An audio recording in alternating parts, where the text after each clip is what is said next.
Hey there, coaches! Welcome to day 11 of Rock Your Biz Bootcamp 2.0. Today's lesson, we're going to be talking about something that is so important, and I promise, sorry that's a bad angle, will help you so much in this journey as a coach. So today we're going to be talking about time management and your business activity tracker.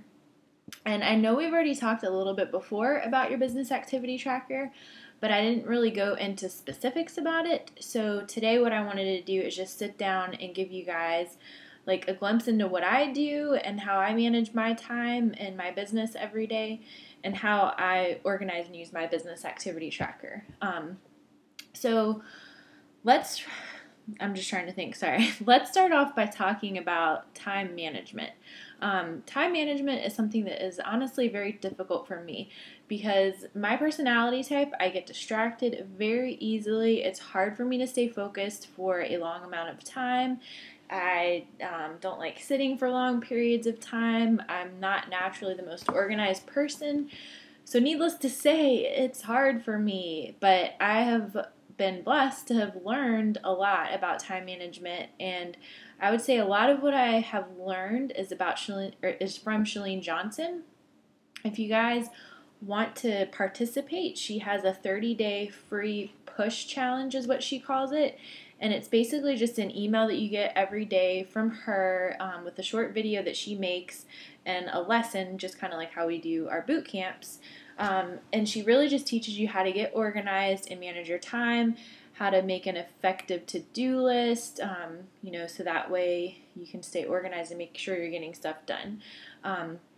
I did that when I was working at my full-time job before I quit, and it really helped me to stay organized and get focused on what's most important with this business. And I was actually listening to this audio from Tony Robbins the other day, and he was talking a lot about time management and stuff like that. And I really just wanted to kind of like point out a few things to you guys that I took away from this, and also about what Chalene Johnson says, because they're kind of similar. So when it comes to time, like, we all are busy. We all have so many different priorities and obligations going on. We have our families, we have our business, we have our relationships, we have our jobs, we have our kids, we have our spouse, we have ourself, we have our own health and fitness we have to take care of, we have our spirituality, our finances. I mean, it's a lot of stuff. So we're all busy. We all have a lot of obligations and priorities going on. But the thing with this world is, this is what Tony Robbins talks about, and I cannot relate to it more. Our world has a misconception, or if you want to call it like a misconstrued, I can't even say the dang word, misconstrued belief system about urgency, because there are so many distractions in this world. We have text messaging, we have Facebook, we have Instagram, we have Twitter, we have email, we have people calling us, and then we just have everything we have to do in our daily life. So there are a lot of things that we think may be urgent, or they may feel urgent, but they're actually not. And urgency is actually a source of stress, and it is not our friend, according to Tony Robbins, which I couldn't agree more. But honestly, guys, urgent things aren't always the most important. And I'm just going to give you guys a few examples. Some things that, of course, would be considered not urgent, he kind of just puts it into 4 different categories. These tasks are not urgent and not important. And a lot of people spend time in this category because they're avoiding things in the important categories. So this category would be things like watching TV, too much social media, mindless eating, things that we're all guilty of, that we all do time and time again. It's really just a way of escape for us because, like I said, we're trying to avoid something. And a lot of people spend several hours a day here and don't even realize it. I mean, think about how many times you open Facebook on your phone, or how much TV you're watching, stuff like that. The next category is urgent and not important. These are things that you may feel like they're urgent, like I was talking about a minute ago, but you actually have a choice. So for example, if your phone rings, if your phone rings and it's just a friend calling you, not that we don't love our friends, but is that really urgent? Is someone dying? Like, I'm not trying to be mean, but let's be real here. Like, Is every time our phone rings an urgent phone call? No. Is every time we get a text message urgent? No. So, there's things like that are happening that we just have to learn how to schedule time for it, because we do have a choice. You have to really just think about what you want your outcome to be on what you're focusing on.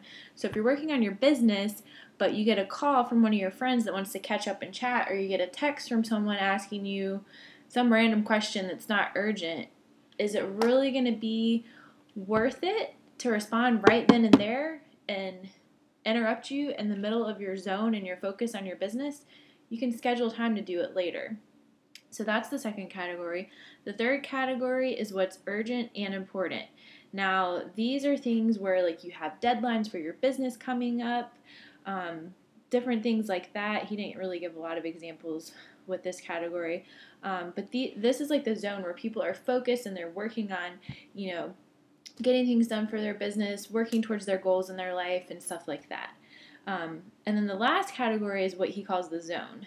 This is not urgent or important, it's not urgent, but it's important to you. So these would be things like your health, your diet, just taking time to sit down and think, your spirituality, getting out in nature, spending time with your family and friends, having enough time to plan, and things like personal development and stuff like that.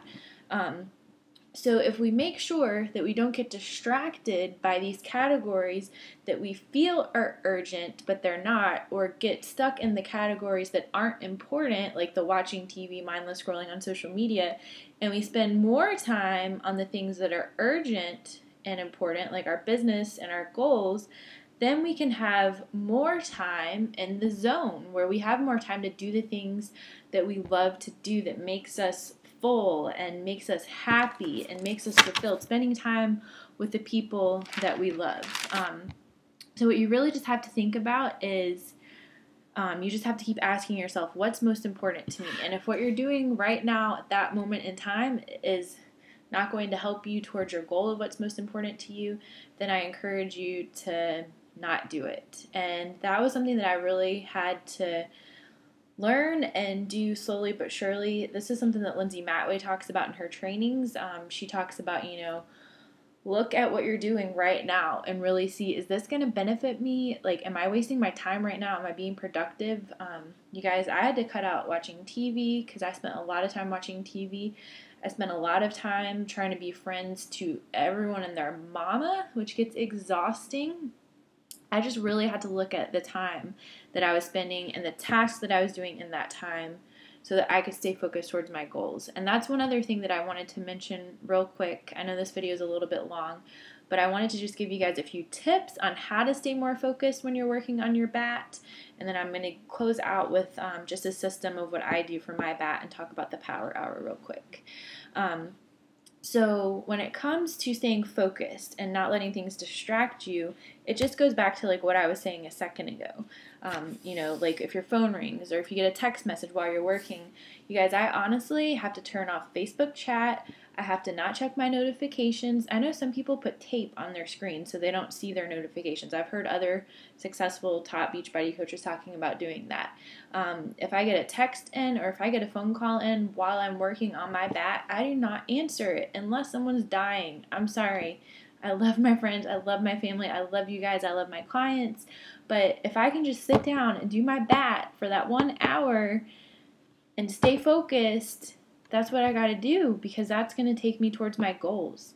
And it's not that I don't care about all those other things, but gosh, if I let every single distraction throw me off, it would take me 20 hours to do what I can get done in an hour, because I get so many notifications and messages that I would just be distracted all day.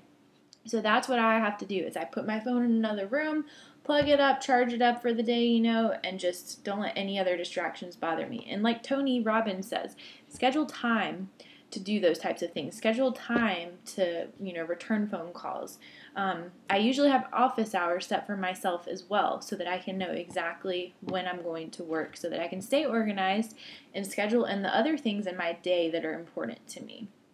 So that's just what I wanted to mention about that real quick. And then I just wanted to briefly go over my business activity tracker and kind of what my system is.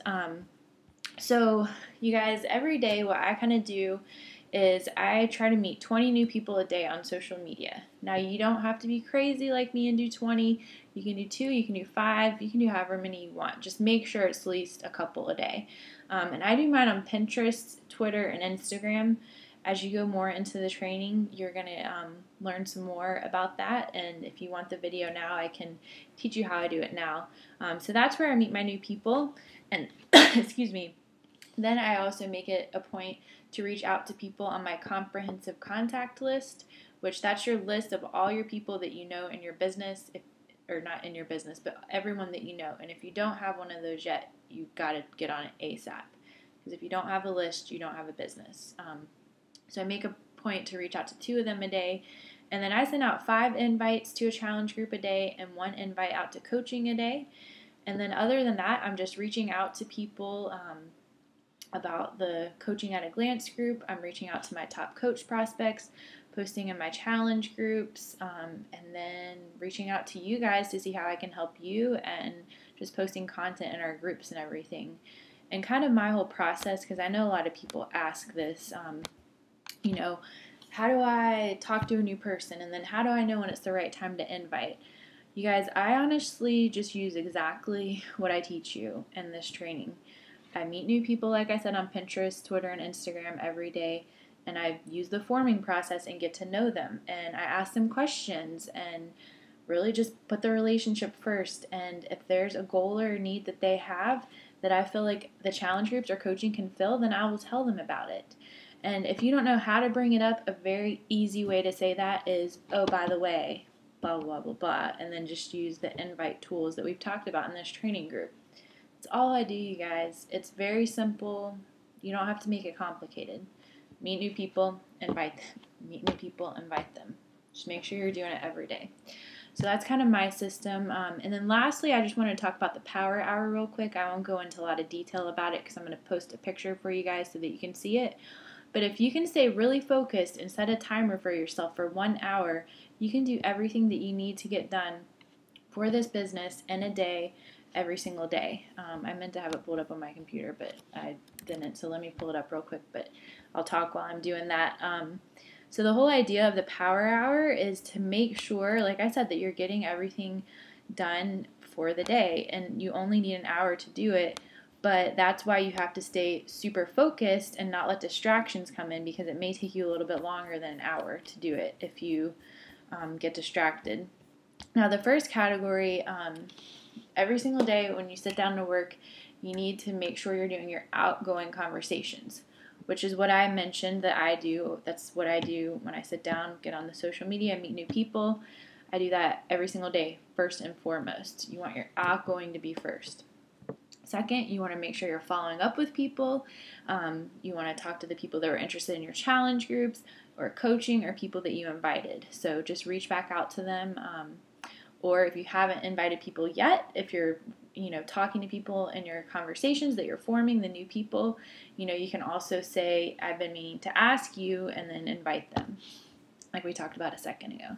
And then those were in 20-minute increments. Sorry, I forgot to mention that. The last 20-minute increment of the Power Hour is getting stuff done on your to-do list. So these would be things like personal development, doing any training like in our groups, any blogging, or if you're making videos, checking your emails, stuff like that.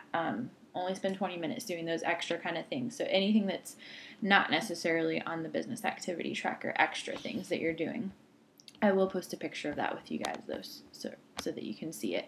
I know this video is a little bit long, but honestly, time management and the business activity tracker is so important. Like, this is like the core of your business. Like, if you're not managing your time well and doing your business activity tracker every day, you're not going to see your business do anything.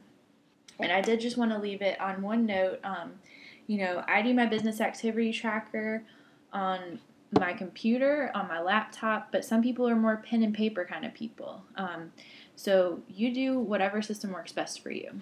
And that's one last thing I forgot to mention. This video is not very organized with how I'm explaining it. I'm sorry. As you can see, my mind's very scatterbrained. But I like to keep my business activity tracker organized with the list of all of my people that I'm forming. So I just do it by date and by name. And then all the people that I've invited, I just write them out on a spreadsheet. And then I also keep lists, like I said, my comprehensive contact list. So that's every single person that I know. It's like 3,000 people on there or something like that. But that way I can keep organized. And when I'm inviting people, all I do is X off on the spreadsheet when I've invited them. And then I also keep track of all my prospects on my spreadsheet and what they're interested in, and make notes and highlight and stuff when I follow up with them. So I'll give you guys an example of what mine looks like, but share with us today as your homework assignment if you're going to be doing your business activity tracker on your computer or on paper, and what system you're going to do that works best for you when it comes to getting organized. So hope this helps you guys. I know it was a long one, but I promise you if you implement all these things that I said in today's video, your business will be super successful. Thanks for listening, guys, and I'll see you tomorrow. Bye.